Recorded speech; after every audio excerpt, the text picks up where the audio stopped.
Folks, welcome inside the Parisi Palace, high above 3773 East Broadway. This is the Jake Feinberg Show, coming on Power Talk. Thank you so much for making us part of your day today. And prior to the pandemic, excuse me, I was on the road quite a bit, traveling around and documenting different musicians and musical settings as part of my journey as a rogue journalist. And I happened to go into this place one day in Portland, and I wound up seeing this band that actually fundamentally changed a little bit of my perception of music to a degree. It was this band called the Freak Church, and it was just a mixture of it just wasn't it wasn't straight. It was angular. It wasn't jazz. It wasn't trad music. It was some kind of psychedelic R&B, boogaloo style, and it was also multi-generational. So it was very appealing to me, and I connected very quickly with Jimmy Russell and Sean Batters, and realized right away what magnetic people they were. And did a couple of interviews with them, and they just kept saying to me, you got to talk to my next guest. You got to talk to my next guest. He's just been around. He's had he's got great stories. He's lived a life. And so it took a minute, but I believe he's pretty hip to my program, or at least reading the posts that come from these interviews. And I got to say, in the lineage of music, my guest plays all music. And he comes from the Duke Ellington School. Seeing him on stage that day was quite fascinating, and going back and looking at the video now, he clearly stands out, having his own individual sound and telling his own story. Turtle VanDemarr, welcome to the Jake Feinberg Show. Thank you, Dave. Thank you. It's Jake. Yeah, Jacob. Oh, Jake. Yeah. I'm sorry. No, it's fine, man. No, I've been called worse. Turtle, I just wanted to start by asking you, I know, you can tell me more, but I know Dan Hicks was a pretty badass bebop jazz drummer, or at least he wanted to be, or he loved that for a while. Yeah, he started out on the drums. And he played drums before he played guitar. Exactly. So, and being that I know you worked with him, I just kind of wanted to know what your concept of jazz was before you joined the Hot Licks, and then ultimately what was, you guys weren't playing standard tunes, but did you have a jazz formula to your shows? Well, the way I met Dan was I was playing in a band with his former bass player for the Hot Licks, Jamie Leopold. Mm-hmm. We were playing at a place on Hawthorne Boulevard in Portland there, called Opening Night Cabaret, and they also had theater there, and they put their plays on in the weekend, and we'd play afterwards till all hours of the evening and morning. So yeah, so we were doing standards mostly, and I was doing the singing and guitar playing, and we had a piano player, Richard Tyler, who is one of the Holy Modal Rounders guys. Oh, my dear Lord. Oh. Exerted an enormous influence on the Portland music scene, starting, when they showed up sometime in the late 60s, early 70s. It was the early 70s, I believe, yeah. And my favorite drummer, Mike Rush, Gary Gunther on the clarinet and saxophone, and Jamie Leopold on bass. Wow! Me. And, wow! And that was a pretty good lineup, but everyone but me is dead. Well, when you say you were playing standards, were you playing like Honeysuckle Rose, or were you playing like all blues, or was it a mixture of jazz and what? When you say standards, what was that? Well, yeah, it was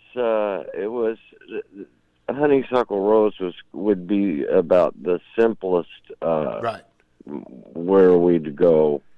And then we didn't get real complicated either. I played in a band at Brewers festivals that they had on the waterfront for many years with Dave Frischberg, the piano player. Are you kidding me, dude? That is so legendary. Okay. So once a year, oh. once a year, whether I wanted to or not, I played with Dave. and Gary, the horn player, was on that gig a lot, and the drummer Mike Rush was on that gig a lot, and Dave was playing piano, and we had Jimmy Goodwin, the cornet player, who was just incredibly awesome guy. You know, I guess what I'm trying to get at is, like, you know, you come from this. You came up. Your generation really came up when melodic improvisation or jazz was still a popular music, and so guys like Rush, Leopold, it was built in. You may not have been playing bebop tunes or, you know, up tempo, you know, 8-minute James Moody tunes or something, but there were Can you just talk about how you've always tried to add inflections of jazz into whatever music you've been playing, how you've done that? Because I don't really like going to gigs where that was the one thing about the Freak Church, and I know that it was like, it wasn't jazz, but it was in some ways, because the formula was the same. You'd play the head of the tune, and then once you left the head, it would go anywhere. And so you wind up never playing the same song the same way once. And I just wanted you to talk about how you learned that concept, how you got comfortable with that concept, because a lot of people today, younger cats, like I'm 43, younger cats, they just play formula trip stuff. They play it safe, and I cannot stand live music like that. Yeah, it's still we actually the Freaks got a lot of their inspiration sort of from the Grateful Dead. Really? At least I did. You know. That's the song was the song, but once you started playing solos, you could take it just about anywhere you wanted to. I did that. we all. Hold on a second, because I mean, there's nobody. I mean, I listen to all kind of music, and I love my records. I don't have a lot of records, but it's very weird, eccentric, black jazz and stuff. But the only stuff that I really listen to in the car with my daughters is live early 80s Grateful Dead. And it's off the rails insanity. But can you talk about, because their records never translate over into what their live sound was like. Were you inspired by seeing them live? Because I never saw them live. Yeah, I saw them, I think, you know, at least 3 or 4 times that I can remember, around, you know, in the late 60s when they first started touring.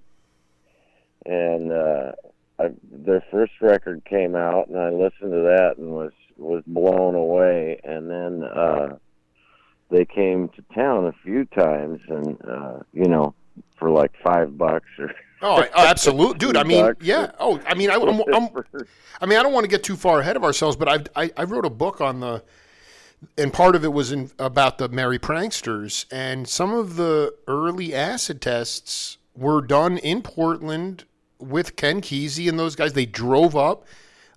This was more like middle 60s, but I'm like, Turtle. I'm like, late 60s was not that far removed from it. I mean, were you? Yeah. Yeah. Go ahead. I started getting involved. Well, I started playing guitar in '64, and I started getting involved with the hippies in Portland through the PH Factor Jug Band, who were a big deal in Portland. The PH. Wait, whoa! This is so hip. Who was in that group? What were you in that band? No. I just knew the guys and bought LSD from them. Oh, no. So I want to be clear. Frankly. I mean, who can you name? Can you drop some names? Because the jug bands were like the one I'm most familiar with is the Jim Kweskin jug band. But that was East Coast. Right. So what was this? Who was in this band? John Brown, Nick Ogilvy. They were the primary guitar players, and John played harmonica as well. Wow. And then they had washboard player Paul Bassett. And wait, hold on. I want to be clear. This is very important. You mean wash tub bass or washboard? He played washboard. They didn't have a tub player. They didn't have a jug tub player. Oh my God! No, they had Steve Mork on the jug. Oh, so that would provide like some kind of almost like a percussive bass line kind of thing. Yeah. Yeah. Exactly. So cool, man. Dude, he had the jug, man. That's right. It was a jug band. Oh my God. Because that was the thing. I mean, I mean, Fritz Richmond, I think, played the tub bass for Kweskin. So it was jug. Yeah. It was jug. And then a couple guitars. John Brown and Nick Ogilvy mostly played the guitars, and Paul Bassett played the washboard. Oh my God. And then they had Mork on the jug, and it seems like there was someone else, maybe Davy Coffin, who was kind of a folky guy at that time. But I started hanging out with all those guys, and they were quite a bit older than me, and all lived in this certain part of town where all the hipsters live. Wait, what part of Portland was this? I mean, just for history's sake, I want to know, because it's all hipped out now. Everything's hipped out. But what was hipster then? What was it, Northwest, or where was it? It was Southwest. Wow. Just as you're headed out of town, out Barber Boulevard, there's a park that you go by called Laird Hill Park. And that's on Second, and there were a bunch of houses on Second Street, old, Victorian houses like the hippies had in San Francisco, only not quite as nice. Absolutely. And the rent was like $50 a month or something, so it was affordable even to hippies. Well, you could have like 8 or 10 people living and paying $50 a month, right? I mean, it was probably a few $100, but everybody paid, Yeah, it was more like you'd have 2 or 3 people living there, and everybody paid $15 a month. that is amazing, Turtle. I mean, that is you were not. I just want to. I mean, it was also like that was an American time in my mind, like. You didn't have to, like, Turtle, I just want to ask you, like, if you can just, in hindsight, look back, and even though you were just beginning to play, like, you must have looked at it and said, I can do this as a profession because I'm not getting killed with the cost of living. Like, I can get by being a musician, which I think today we're so far away from that's the depressing part for me, is that I don't even know if society views a musician as a viable profession because, I mean, a wage for a live musician hasn't really gone up since 1984. Cost of living is so high. I just wonder at that time how exhilarating it was to be around hip guys, and if you could talk about, I mean, just because it seemed like you could pick up an instrument, be self-taught, and if you found the right cats, you might even be able to get ahead as a musician. Yeah, well, you and it went on for quite a while. It certainly did. Because that was around the late 60s, and then I got a wild hair and went and lived in New York City for a while. Holy cow.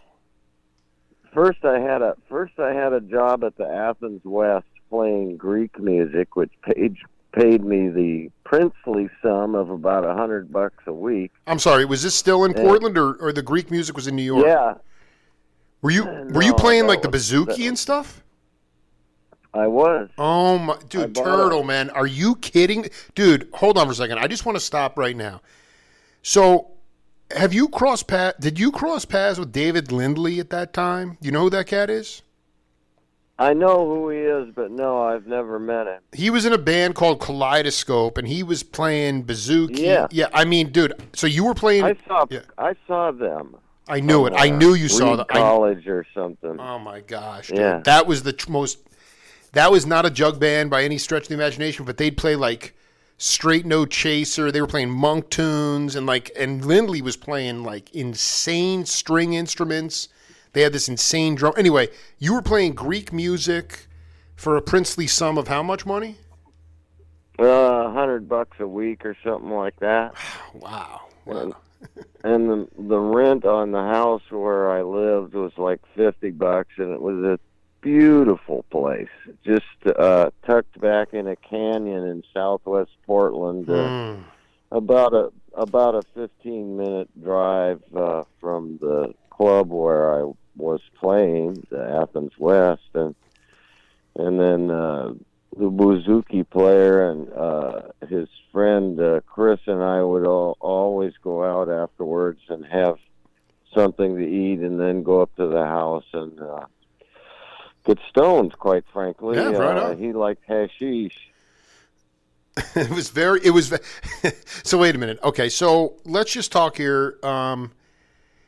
I've done enough shedding here with my interviews to know that the early 60s, the Kingston Trio, Dave Guard, a lot of those cats brought over old world tunes.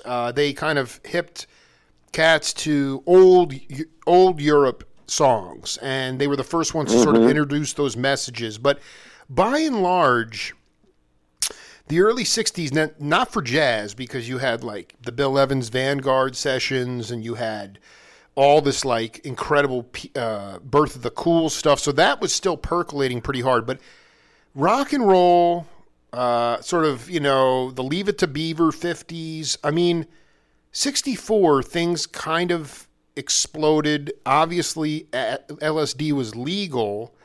I just wonder about if you could talk a little bit about a seminal early psychedelic trip that you had that altered your consciousness to put you on a path that you're still on today. You were not you're totally there, except you aren't a square cat. You lived the life of music. Yeah, well, I took it quite a bit for a while there in the 60s. So it's hard for me to point to any one particular experience. Got some stories, all right. Well, no, throw it out. Whatever comes to... Listen, Marty Ballin from the Jefferson Airplane, it told, rest in peace. He said that the first time he took it, he was in such a jubilant state. They were walking up the Haight-Ashbury Hills, and some black dude with a knife came out and tried to rob him, and the next thing you know, he's like, cuddling with him and saying, "What a beautiful knife you have." And the guy's like, "Get this guy out of here, man." He was like, "What?" So, but it was like, and the thing is that the one thing that's so cool is that it was being cultivated by the government, and it was being done in chemistry labs all over, in every college all over the world. So it was the purest and LSD. That changed. It changed a lot by the late 90s when I started to take it a lot in college. Sometimes there'd be a lot of speed in it, and it would lead to bad trips. I'm not saying people didn't have bad trips, but the clean and the dose that you had in the 60s, I guess here's the question. Any stories you got, or just how it altered your view of life and people and society? Well, it was just, we got ours from that guy Owsley down in San Francisco. I can't believe this. Yeah. Yeah, the Peace Factor were connected to him, and they, were able to get it from him and sell it to the likes of me. And so I went through Owsley Pink, Owsley Purple, all the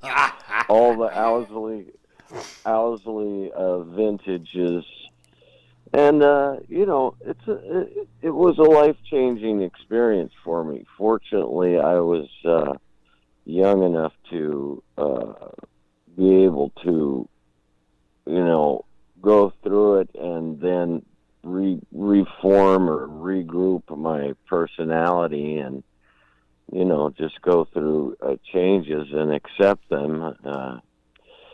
But yeah, it was an experience that did shape my life, and trying to play music when you were high on acid was quite an experience. Why don't you talk about that as best you can? Because I know that I mean, like I said, I've done all the interviews with the original Merry Pranksters and Wavy Gravy, the Watts acid test. I mean, the Dead were playing on acid at that time, but the idea that you could play well is, I mean, I don't know how you would keep your facilities together. I mean, what was the experience like for you playing? I was never able to do that, really. I had a few good experiences, but usually at some point I would have to lay my guitar down and just trip, Yeah, no, totally, dude. Yeah, it was too much. When yeah. your hands start turning into wolf claws, it's not. No, I mean, also it's like you're like playing and you feel like you've played for, 30 minutes and you've played for about 10 seconds. It's insane. Yeah, right. Yeah, exactly. But I put in the work. This is right around that time is when I started really putting in the work, learning how to play the guitar. I mean, I played hours and hours and hours every day, practice over and over and over and over the same scales and forms and shapes and chords, and tried to expand my knowledge. And it paid off eventually, but it was a hell of a lot of work. Turtle, the acid trip served as an inspiration a little bit, Well, no, what I was going to say is that, do you think that the, in some ways, the LSD, not that you were playing on it, but it gave you some kind of almost, once you were able to sort of molecularly put yourself back together again, that it gave you the fearlessness to say, you know what? I am going to practice and shed, but I'm going to shed on stuff that I don't know, so that when I go into a live musical setting, I'm actually playing what I don't know, but yet I can still pull it off, because that's how you grow as a musician, in my mind. You can practice the scales over and over again, but a lot of the cats would say, a lot of the jazzers would say, practicing is practice what you don't know, and then you have to have a lot of fortitude to do that, because that's humbling and that can be scary, and you just want to stay in your safe little box. But when you're on LSD after a profound trip, you're sort of like, well, I'm out of the box, so I can just let it all hang out. Is that kind of what was your practice? Because I mean, I can't see you just playing the same things over and over again. That's not a way to practice, really. Yeah, no, I practiced a lot when I was playing with other people.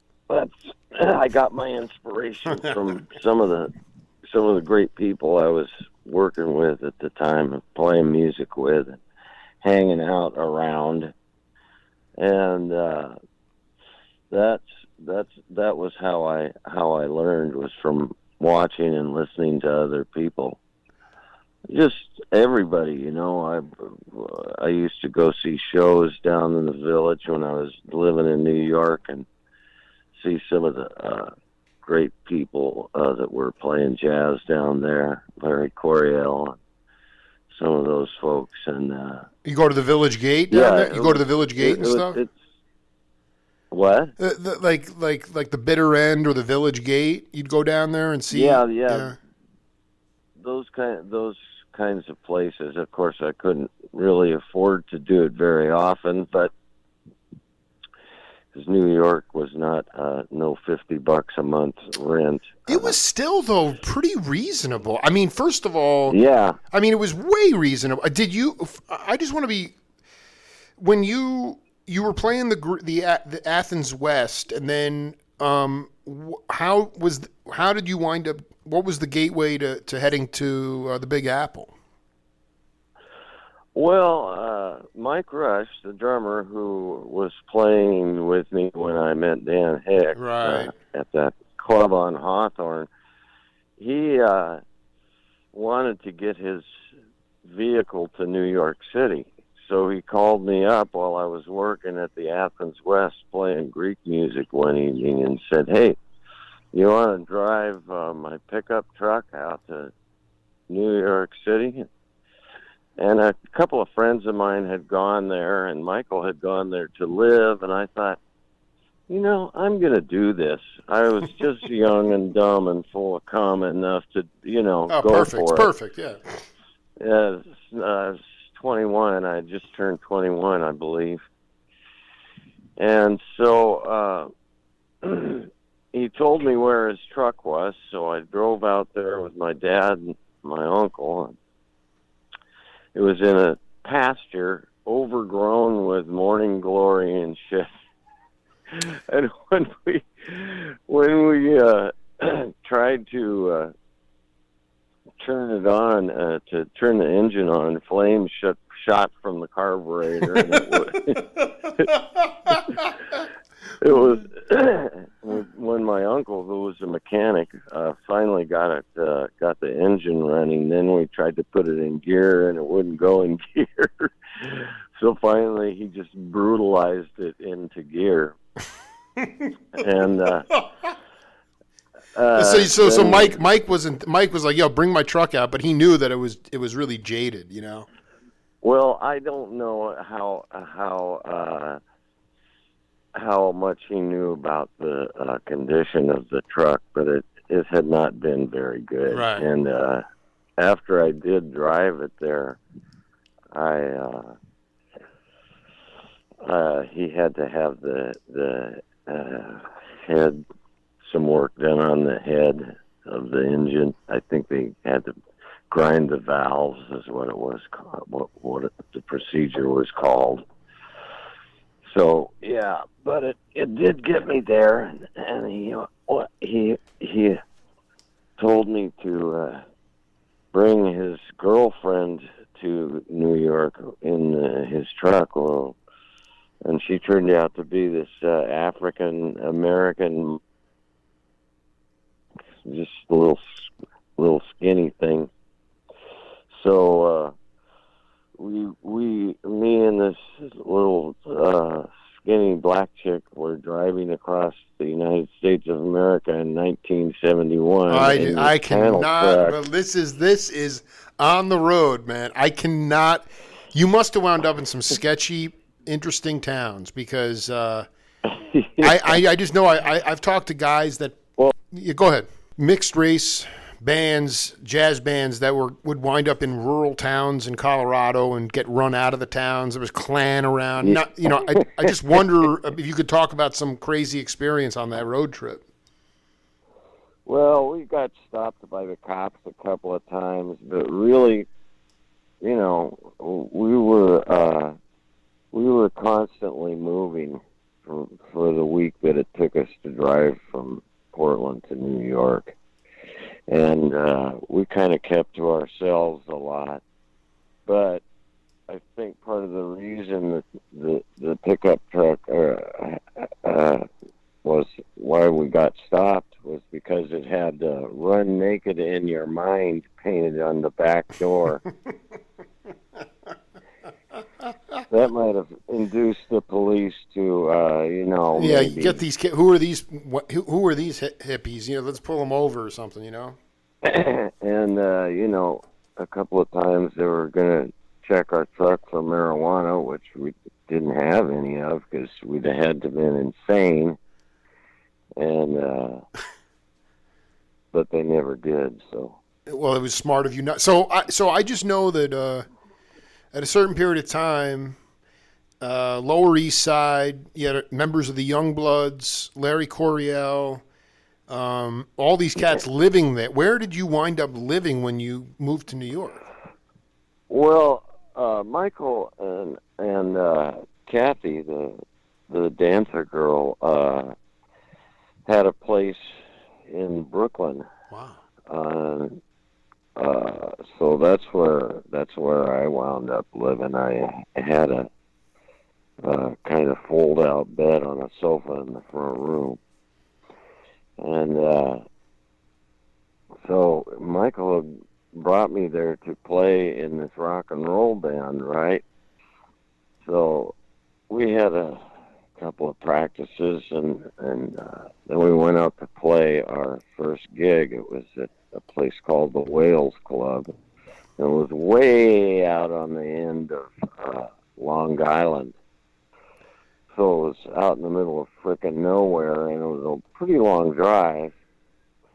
And so we played the first of 2 nights that were contracted, and we started driving home in our pickup, and all of a sudden, we'd been on the road for about 20 minutes or so, and the club owner pulls up beside us in this big car, and he waves us over to pull off the road. And after we pulled off, he jumped out of his car, and he came back, and he says, "I thought I told you guys to come by the office before you left. These guys are fired." I do. First of all, I just want to be clear. I grew up in Stony Brook, Long Island. This Wales Club was in Montauk, or was it out on the? You have any idea? And was it spelled Wales? No, I think it was WH. I don't remember. Okay, but it was a long ass trip. It was. Yeah. The funny thing is, my parents moved there in 71, and it was rural still life. There was middle of nowhere. But anyway, the club owner was. Why did he fire you guys? I don't understand. What was the problem? He must. He said you're supposed to be a commercial band with commercial harmony. Commercial harmony. No, see, but you're doing a little like the Massachusetts accent. I was like park the car. That's park the car. But you're right. There is kind of like a Long Island. I never had. My mom was from Michigan, so I never had that.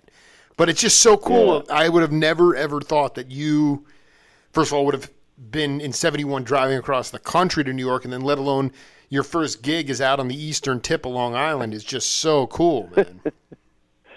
Yeah. Well, anyway, so after that, I went to a period of kind of shock for a little while, and I had no plan. And after a couple of weeks, a couple of other people that lived there, not Michael or Piglet, but a couple other people that lived there. This guy who was an artist, and his wife Joan, who danced in the same dance company, Alwyn Nicolai's dance company, as Kathy did. Piglet. Everybody called her Piglet. Mm. They showed me the subway system and how to get into Manhattan. And so I started looking for a job, and I found one as a messenger, foot messenger in Midtown Manhattan. I cannot, because you know what? This was before UPS and all these major corporations. I know guys that were jazzers maybe 8 years later in New York when they moved there, and they were bike messengers, but you were a foot messenger. That's how people got their packages and stuff. Yeah, and I learned more about the subway system and got where I could use it to get all over the city. And it was a good educational experience, which came in handy later when I'd go there to play music with Dan Hicks. We toured there quite a bit, usually once or twice a year, and it was good to know the turf, be able to get around and not have to pay $20, $30. Oh man, I mean, it's the greatest. I mean, they're the best days in New York for me is when, I'm doing Facebook Live interviews on video in people's apartments, but I'm going all over the place just using the bus or the subway. Because Yeah. it's. So I just want to be clear. You had not met Hicks though at this point. You were still just sort of just feeling your way through things when you were the foot messenger in New York. Yeah, I had not met Dan. I didn't meet him till late 70s, towards the end. And in fact, his band, the Hot Licks, wasn't really big yet. They didn't loom on my radar screen much before. After I came back from New York is when I first became aware of them. And by the mid-70s, I was doing as many songs of his as I could with the band I had at the time, which was called Phil and the Blank Spots. Did you, outside of the rock gig with Rush, did you play any? Did you have any gigs in New York that you can talk about? Yeah, eventually we hooked up. We hooked up playing Greek music with this guy who was a big Greek recording star in New York City. He had, he was very famous, and I'm sorry, what's his name? Played at the. Let's see, I'm trying to remember. George Stratus. George Stratus. Yeah. Oh my God! So what were you playing for? Like belly dancers? Not so much. I mean, he did. Yeah, that was more at the Athens West where I worked with the belly dancers, and here in Portland, he played. The regular high society, like weddings and, stuff like that. He played at the Waldorf Astoria. So wait, I'm sorry. Can you just tell me his name again? George Stratus. He lived on the Upper West Side, across from Central Park there. I'm sorry. His last name was S-T-R-A... S-T-I-S, yeah. S-T-R-A-T-I-S. Yeah. And this was about... Oh my God! This dude is insane, man. I'm looking at this. Did you? Early... No, I mean I'm looking at this insane album. I mean, okay, so this is really interesting. Going back to Athens West, like I remember talking to Joe Porcaro, who's the father of Jeffrey and all the great Steve and the drum, Jeff Porcaro, the great drummer, and he was in Hartford, Connecticut, and some of his first gigs were playing Greek music, and he was a drummer, so you'd play in 5 and 7, 9, 11, 13. Yeah. Can you talk about how comfortable you were playing odd metered music? Because to me, that's an amazing foundation to have when you're playing more square 4/4 stuff. Can you talk about how you learned to play in all those? Because they'd have the dancers had finger cymbals, and it was pretty intricate stuff. Yeah, well, those kind of odd meters are not they're a learned skill. At least they were for me. Instead of playing 1, 2, 1, 2, 3, 4, you're going 1, 2, 1, 2, 1, 2, 3, 1, 2, 1, 2, 1, 2, 3, 1, 2, 1, 2, 1, 2, 3. And you have to count them until you get used to them, and you have to, I don't know. Mike Grimes, the guy who played bass for the Great Pumpkin and who got me my job at the Athens West, we had a little Greek music kind of duo that we used to play. We played at Jake's Crawfish and a few other small places, just going table to table. Oh, this is so amazing. And so then he's the one that got me my gig at the Athens West. And was there a trap drum? Was there a trap drummer at Athens West? There was, yeah. Holy a cat named Chuck something or other. I forgot Chuck's last name now, but it's been quite a while, 50 years. So with Stratus, it was more sort of. I don't want to say. I mean, it wasn't. It was you were playing high society stuff. I mean, it was music for dancing and things. Yeah, well, yeah. On a good night, we'd be playing in the Waldorf Astoria, and on a not so good night, we'd be playing some catering house down in Jersey, or Delaware, or someplace. Wow, wow! But it was a gig, though. It must have been a decent gig. Yeah, it was okay. It was okay. The guy started getting kind of weaselly about the money at one point, though. So that's when I left New York. I was just like, I've got $125. I'm gonna get on a frickin' plane and go back home. And so eventually I did. And and you got back in like 73 or so, or what would you say? It was.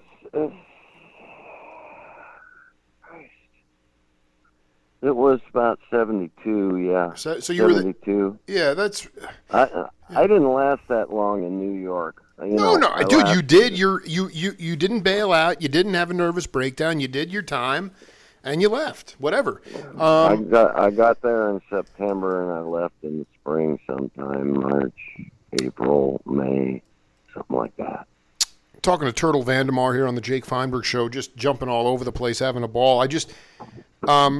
I wanted to go back and ask you about, you were too young to be a beatnik, but those guys were incredibly influential to people like Hicks and to the guys in the Airplane and all the, Kerouac and Furman Getty. Yeah. And I just wanted to know how much that. So there were two questions.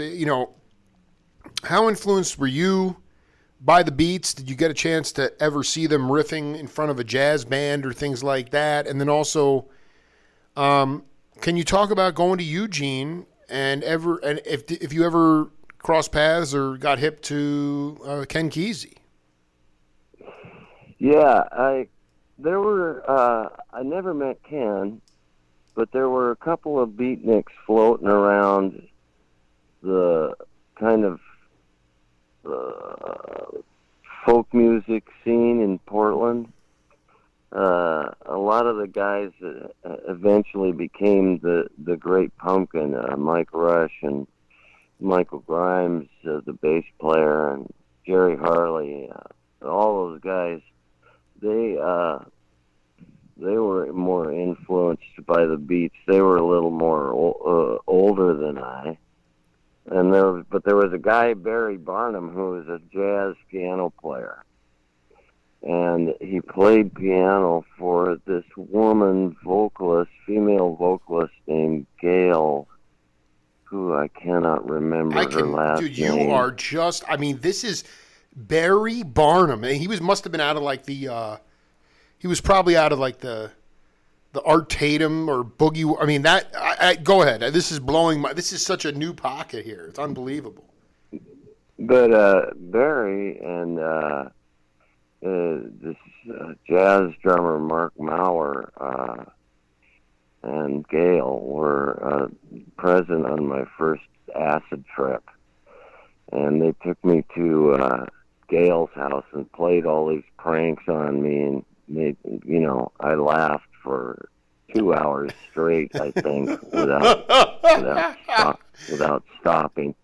Oh. I remember Gail had nothing on but these black underwear and a black sweater, and she kept, she'd say something to me and then talk, and then turn around and stick her butt out and walk a little closer to me, and finally she turned around when her butt was sticking right in my face, and she said, "What's the matter? You never had a black ass stuck in your face before?" I mean, you're totally facing on ass. You're just tripping your face up. Yeah. Oh, and this is the greatest story I've ever. I got a kick out of it. So that was my first experience with acid. Did you see? Did you get to see Mingus, Coltrane, Miles, what was the closest thing you got to the black jazz experience in that time? Because it was really still popular music through that decade, pretty much. Wasn't until the early '70s when jazz really kind of fell off. Yeah, well, we were, I was digging on some of the stuff that Mike Rush turned me on to, which was more modern feeling stuff. Larry Coryell was one of the proponents from a guitarist's point of view who was playing fairly modern stuff then. But Well, let's just stop. Let's just break that down. Let's break that down, because actually Larry, originally from Texas, grew up in Washington State, and was basically a country western R&B player. Heard jazz, loved jazz, and had to get better at it. He actually wanted Michael Bloomfield's job with Dylan, but he wound up on Vanguard. When you talk about modern stylings of that time, what was he doing in terms of, is it as simple to say, it was really kind of before Hendrix? I mean, was he plugging in and playing bebop runs through rock tunes? I mean, what was modern about him at that time? Just for people that may hear this 50 years from now. Well, it was electric, and it was right. He wasn't afraid to turn it up, but it wasn't as incomprehensible as jazz. It was more like it had more of a blues feel to it. Totally. And it wasn't like listening to a John Coltrane saxophone solo. It was not quite so advanced technically. It was understandable, and there was good feel. Yeah. Were there other? Yeah. Were there other players, not guitar players, that, and not necessarily jazz, but were there other?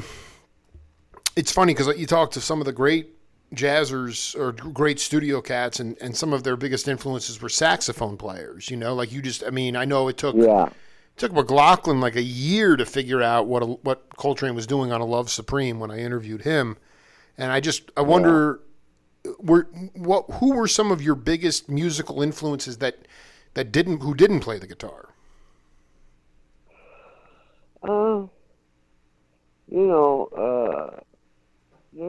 There were people who were in other bands that were around. For instance, Jerry Harley, who was in the Great Pumpkin and lived in that Lair Hill Park area on 2nd Street with the earliest hippies in Portland. Holy cow. I was still in high school when that shit was going on, but he's the one that turned me on to Django Reinhardt. Wow. He was like pretty much been my god ever since, And he was responsible for turning me on to Django, and eventually I really got to like him and tried to steal everything I could, but it was never enough. There'll never be another Django. Well, I mean, would you say that there were a lot of cats that they weren't jazz players, but they really knew, they had a very interesting way of playing the blues, a lot of interesting substitutions.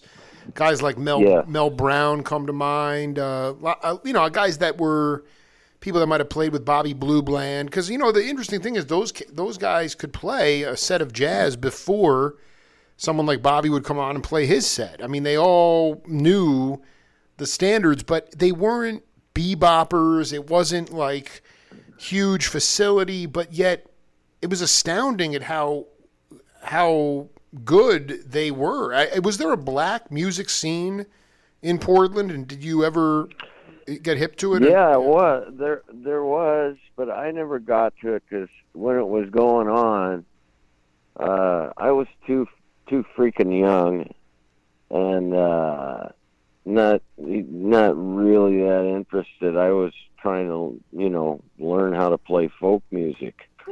Absolutely. No, you know what? It's so interesting because you took the very similar path to all these other cats. Pretty much self-taught.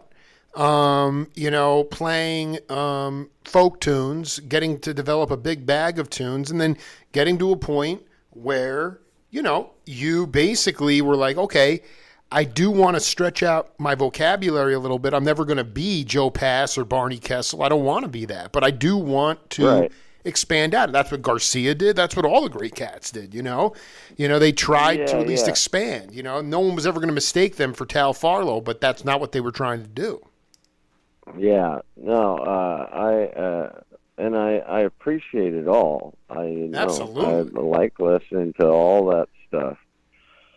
It's just some things you're capable of learning in a lifetime, and some things, I never took up the violin. One instrument is plenty. I'm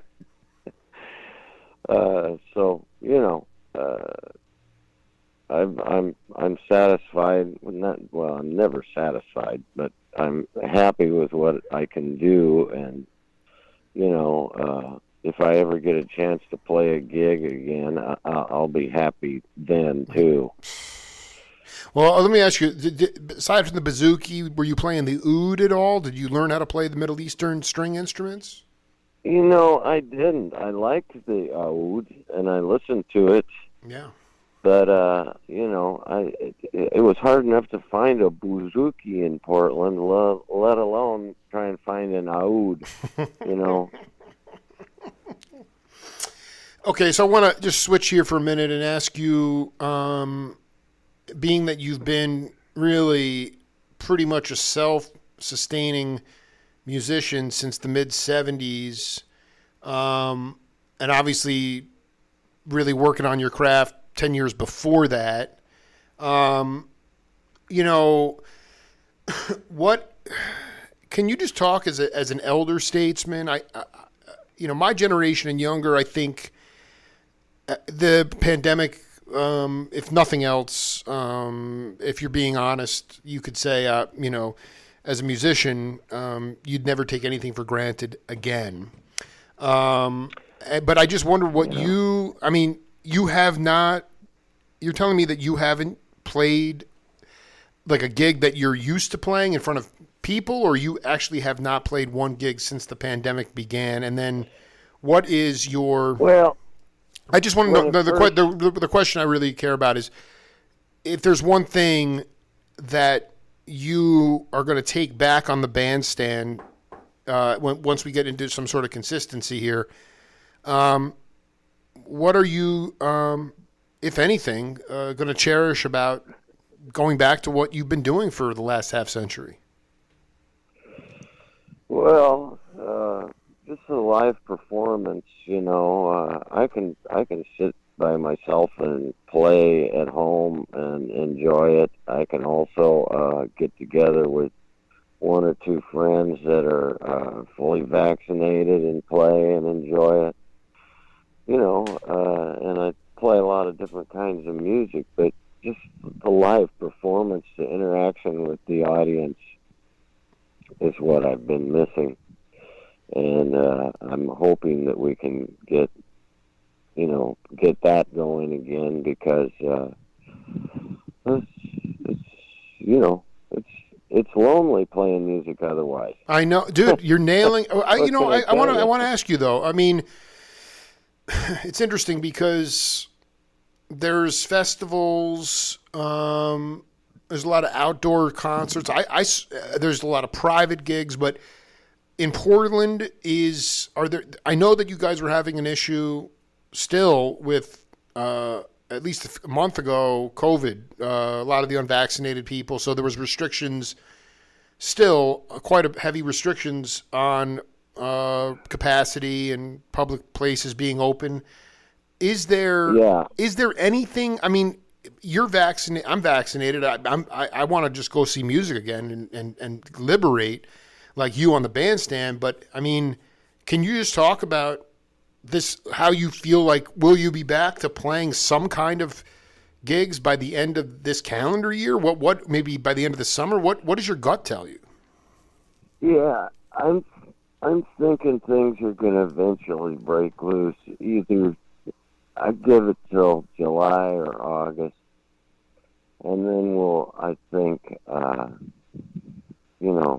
our straight-laced state government will let us rock and roll again. Yeah, no, I mean, But I I don't know how they're going to do that. I know it's going to really matter if you're vaccinated or not. well, that's what I worry about too. Like, I mean, you have some states who, and yours will be included, that it's very possible that, you're going to need to be vaccinated and you're going to need to show proof of it to get into a venue. I just don't want to have mass. I mean, we're already seeing the other, Turtle, what's bothering me a lot. And I know there's a correlation, but it doesn't bode well for like just regular cats to feel comfortable right now is like, people are so willing to settle disputes through violence and guns right now more than I've ever seen that it's like, It's insane. and what I'm worried about is just like you're trying to go to see you guys at Laurel Thirst or wherever, McMinimans or whatever. And, someone shows up not in a good frame of mind and they're like, no, you can't get in. You're not vaccinated. And the dude's going to kill. So I'm just afraid someone's going to get murdered. I mean, it's insane, man. Like it's the club with bullets.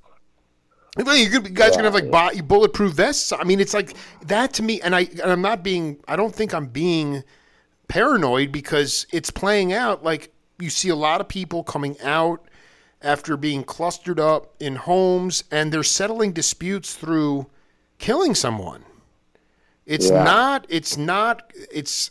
I'm not saying. I know that there was violence and there was atrocities and horrible stuff, and we didn't find out instantaneously about it back in 71 when you were in New York. I mean, there was heinous stuff going. I'm not trying to be Pollyannish, but it just seems we have military assault weapons on the streets now, people that feel like, and then this whole, and it's like they show, my feeling is like we're going to see, and I hope I'm wrong. I'll be the first to say, I just hope I'm just so wrong, but I fear that we're going to see a domestic terrorist incident at a music event. That's what really scares me, man, and it's like, that's going to be hard for regular people to feel comfortable going out.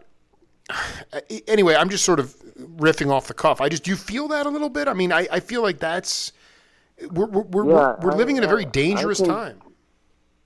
I can see that happening, and,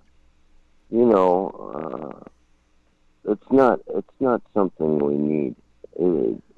The music community has, both the audience and the performers have suffered enough now, right, without having some loony with a gun come in and blow up a local live music hotspot like the Laurel Thirst.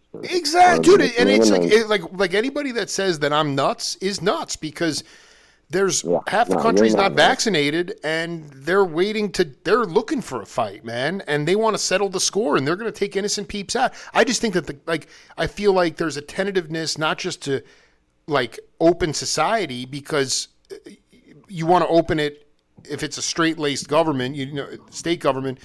You don't want to just open back up because, and then it's just a matter of all it takes is one imbalanced person who's got a military-style assault weapon to open fire, and I feel like it's going to take. That's what's going to slow the process down, and obviously we just don't. Whatever reason, we're just not going to really ever. I don't know if we'll ever get to any type of herd immunity based on vaccination. It's just we live in this place now of people that just feel the only way they have freedom is by, abandoning logic, abandoning truth, and just like doing their own thing. Yeah. But they don't realize it's a lot bigger. I guess that's, Turtle, when did you realize Is there some memory or thing that you can point to musically when you realized, like, especially on the bandstand, like, it's that that whatever you guys were doing, how magical the music was, or how great, that it was a lot bigger than you. Like, it was not about you. You were only really partially responsible for playing the music when you were in your best space, out of your ego, that you could be a conduit. I feel like once you realize you can be a conduit, Yeah. like, can you talk about how you've learned over time to be a channel and get out of your own Well, way? when you're really doing it right, you're not playing the music. The music is playing you. Mm-hmm. That's right. It's kind of one way of looking at it. It's not, you don't learn how to play music by memorizing a bunch of notes and a bunch of scales and stuff. It has to spring. It goes way faster than that. It springs spontaneously from your innermost being, and I dig, man. you know, Yeah, I dig. and it's just it's really important to just relax and go with the flow and listen. Listen to yourself, listen to the other people, and just relax, let it happen. If you're not impeded by some kind of physical problem, like you don't know what chords to play, or you don't have the musical knowledge to be able to improvise over something, then just let it happen. And if you need to sit back and listen and reflect and just be supportive, do that. But by all means, play on, because it's worth it when you get to the point where you're actually kind of expressing yourself and it sounds good and you're comfortable with who you're working with, and the material, the songs. It's worth it. When did it crystallize for you? Was there a band you were in or a leader that you worked with where you became comfortable recognizing that to be a conduit, you had to be a big listener, big ears? I mean, a lot of people, they're a front man, so they get out there and they just are wanking it and they're not listening, and you wind up just sort of becoming completely disinterested as opposed to having a musical conversation. But that takes Mm-hmm. time. I mean, did it happen with Hicks? When do you feel like you began to just become extremely comfortable letting stuff come out of you, and someone would say, "How did you play that?" And you'd say, "I have no idea." Yeah. It was probably before my years of playing with Dan.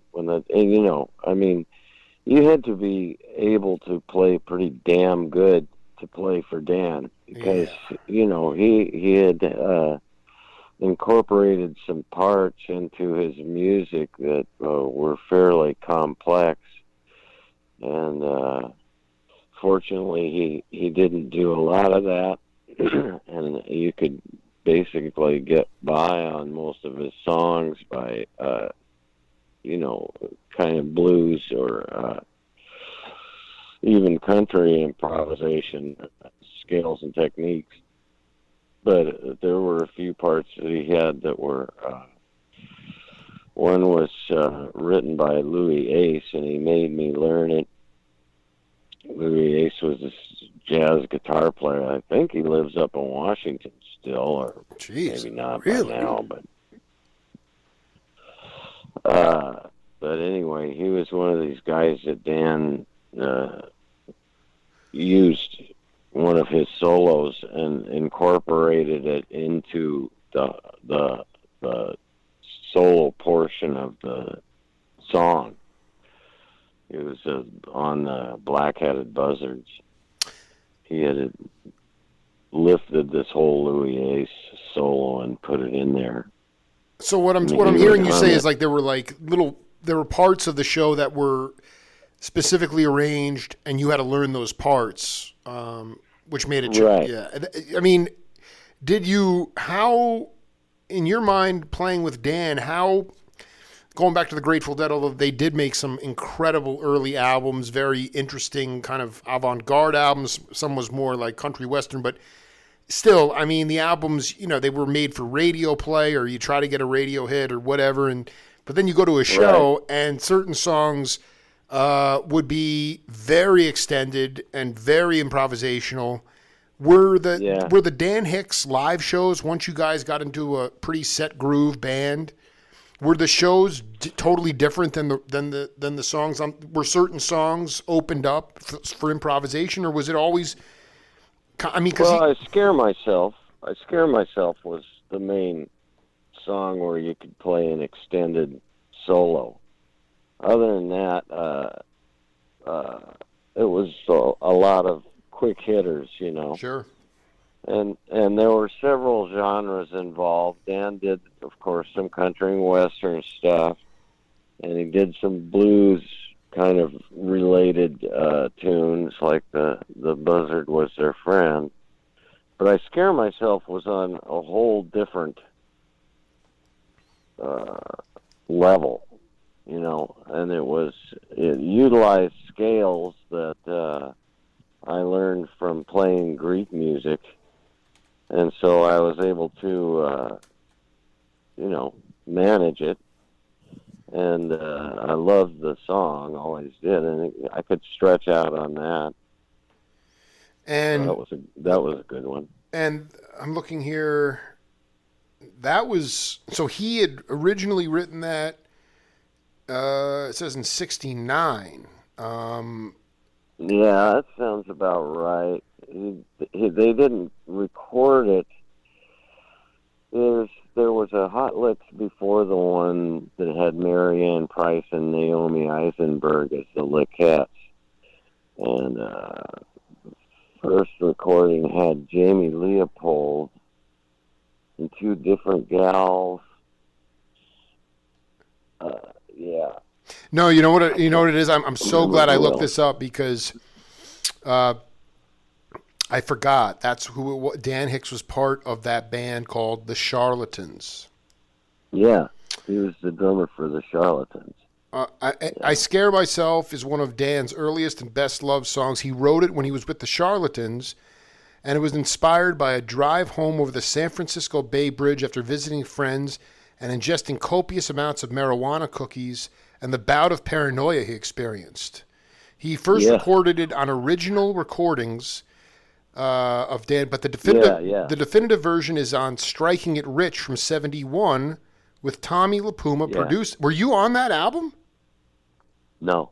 Okay, I'm looking at it. So you're right. No. John Gurton, Sid Page, Jamie Leopold, Naomi Eisenberg, Marianne Price. Wow. Yeah. Wow. Those were the Hot Licks. I mean, that was the era that I listened to. That's them. when you got hip to him. I don't think I heard original recordings until much later. But when I was 21, I went into a local bar in Portland to have a beer. My new pleasure that I was now allowed to do. Yes. And somebody played their that record, either Striking It Rich. I don't think it was Striking It Rich. I think it was the first one. The original recordings? No, it wasn't original recordings. It was one with Gurton and all those people on it. Wow. Gurton and Marianne and Naomi and Jamie. And eventually they had a drummer too, but I don't know if they did on that recording. It was like an epiphany. It was like the first time I heard the Beatles. It changed my life. Just listening to that What was it about? Side. Can you talk to that whole side of the album? Like, you don't know what album it was. Yeah. You're not sure what album it was? It was one of those 3 that came after original recordings. There were several. I think Striking It Rich was one. Where's the Money was the first one. Striking It Rich. And then Yeah, I'm looking it up right now. There's Last Train to Hicksville, the home of Happy Feet. Yeah, Last Train to Hicksville. Those were the 3 that I listened to the most. What was it about? What was so life-changing about it that you could incorporate? Explain from a musical point of view how it changed. I mean, the Beatles. Listen, Ringo never had, monster chops or facility, but his feel and his time was insane, and the way he colored the tunes and their songs were original and they were meaningful, and so that's all well. I mean, the Beatles were the forerunners, but what was it about this that altered your? They were great singers too. Mm-hmm. They were, yeah. Really. It's true. Their arrangements, vocal arrangements, could get pretty intricate and really added a lot that had not been there before with rock and roll. And Dan's music was kind of the same. It was instrumentally, it was pretty intricate. It had both parts and excellent improvisation, and the vocals were a big part of the music. And I really liked it. I don't know exactly why. Yeah, it was one of those epiphany. Yeah, there's no real logic that can. You entered the spirit mind at that point and never looked back. What was the strangest bill that you ever played? I mean, that was the magic of music too. I remember Dave Holland, who played with Miles Davis for a while, among other things. He talked about, as a bass player, he goes, we followed Tiny Tim at the Isle of Wight Festival. And, it was, like, you can imagine how insane that, I mean, the fact that was a hip thing to do is so hip. Because now you go to an R&B, you go to a jazz, you go to a blues festival, there's no guarantee you're even going to have a black band in there, But the point is that it's like, it's bluegrass, it's all bluegrass. It's rock, it's all rock. Jazz, it's all, or whatever it is. Before it was that model of, it could have been the Charlatans and the Preservation Hall Jazz Band and Sly Stone or something like that. It was all different. Yeah. Did you have funny bills that you wound up on? I know it was getting a little bit more streamlined in the late 70s and early 80s, but I just wonder if you ever wound up with some really weird bill. I'm trying to think.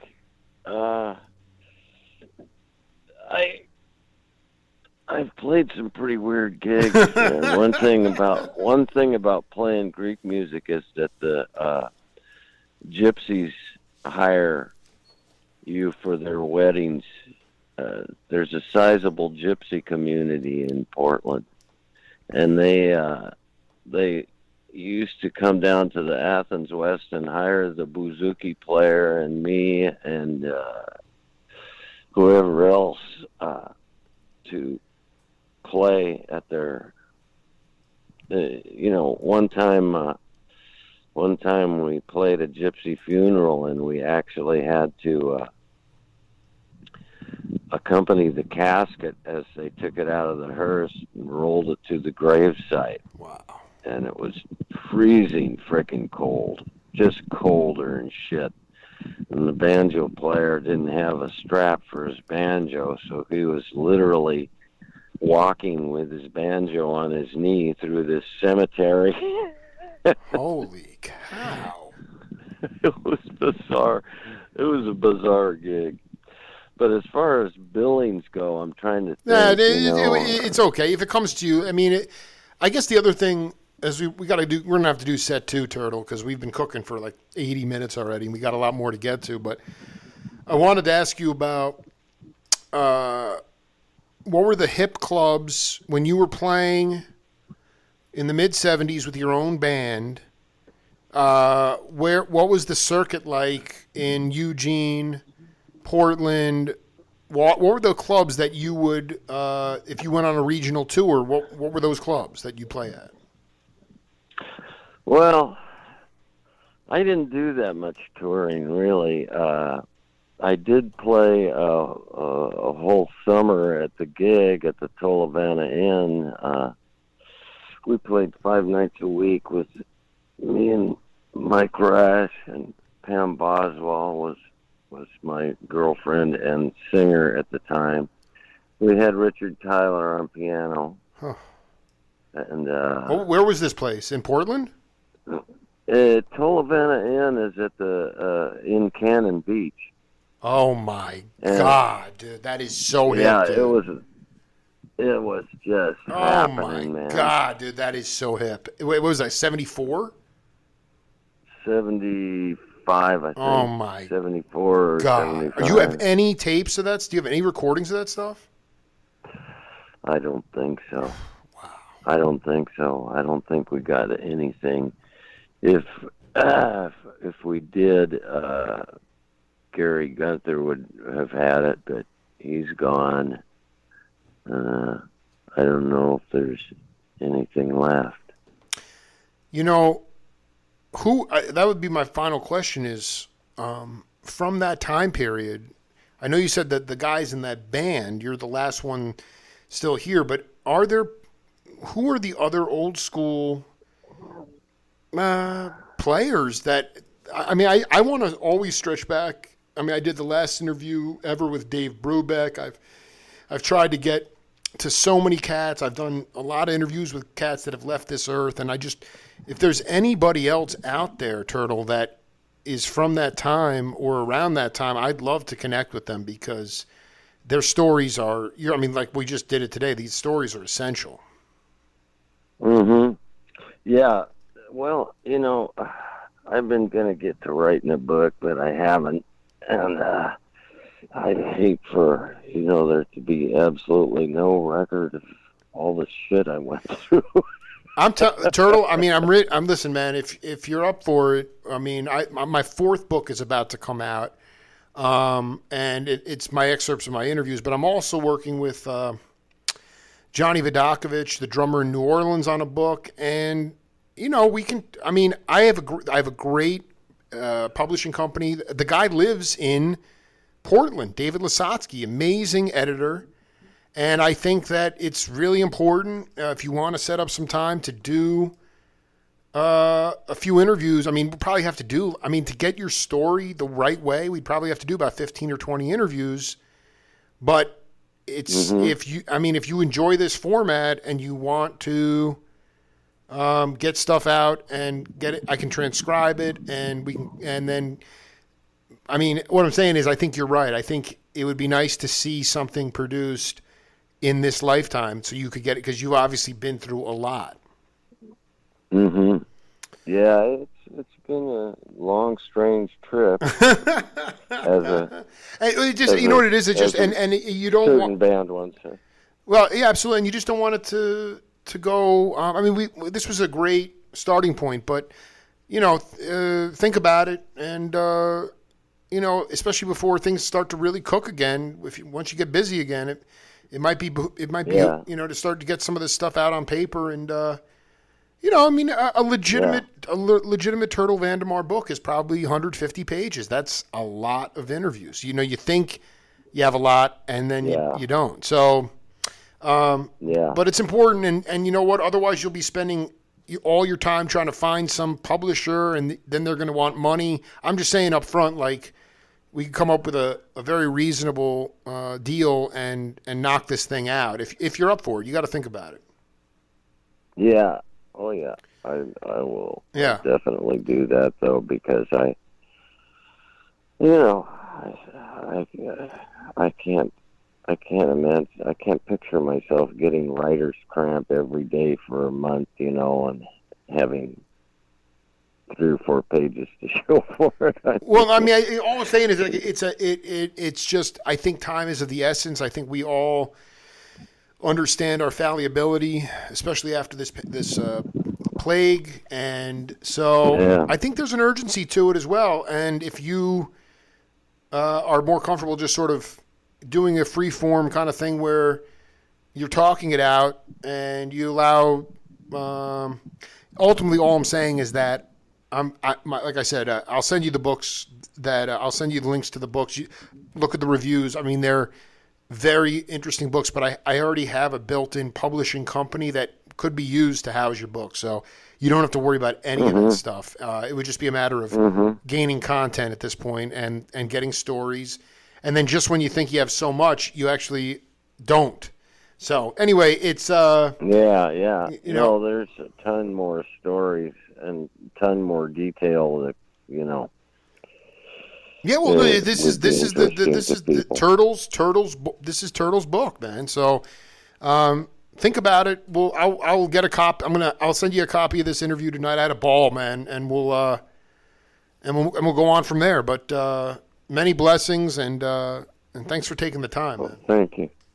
Oh yeah, man, my pleasure. I don't talk about all that crap very often. So this was a fun time. All I care about is that people have a good time, Yeah. Oh yeah. No, it was fun to remember some of that stuff, some of the crazy stuff I did when I was a kid. Didn't give a shit, Well, but you obviously were. I gave enough of a shit to stay alive, but that was about it. Well, I mean, that's kind of the name of the game. I think how fitting it is because in the Merry Pranksters book, Ken Babbs, who lives down in Dexter, Oregon, and is one of the original pranksters, said to me that Kesey always said, health is wealth. And so you've held on to that and you've cultivated it, and hopefully you'll continue on for many, many years. But that's kind of the missing point, is that most people think it's about commodification and buying all these toys and frivolous things, but that doesn't really bring wealth. It doesn't heal your soul. So it's good that you figured out how to stay alive, Turtle, and we'll be in touch, man. It was such a great hang. Thank you so much. All right, man. Oh, my pleasure. Yeah, get back on the bandstand with Sean and Jimmy too right away. All right. Yeah, I will as soon as I can. Yeah. Believe me. Yeah. Much love, dude. They're two of my favorites. I love them, man. Okay. So much. All right. Yeah. Be cool. See you later. Later, Turtle. Bye. What a great hang with a legendary guitarist, bouzouki player, multifaceted band leader, Turtle VanDemarr. We'll be back in a little while with Danny Korchmar.